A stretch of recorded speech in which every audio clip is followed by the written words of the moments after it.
Assalamualaikum warahmatullahi wabarakatuh. Qissatu Salman al-Farsi radhiyallahu anhu. Kana Salman al-Farsi radhiyallahu anhu rajulan min ahli Faris.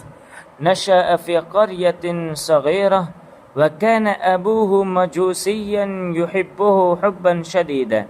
Wa kana Salman yabhathu da'iman 'anil haqqi wad-din sahih.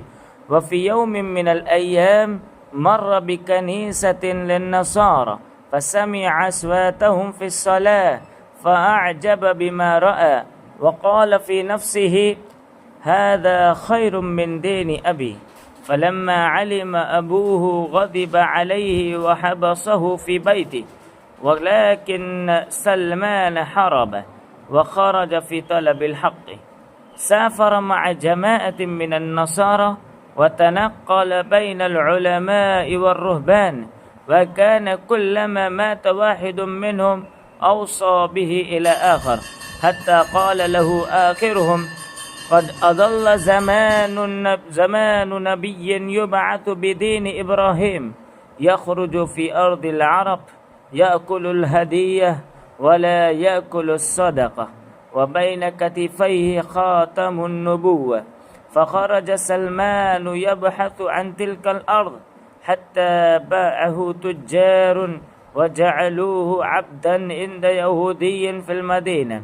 فلما هاجر النبي صلى الله عليه وسلم إلى المدينة سمع سلمان خبره فجاءه بطعام وقال هذه صدقة فلم يأكل منه النبي صلى الله عليه وسلم. ثم جاءه في يوم آخر بطعام وقال هذه هدية فأكل منه النبي صلى الله عليه وسلم. ثم نظر سلمان إلى ظهر النبي صلى الله عليه وسلم فرأى خاتم النبوة فبكى وأسلم.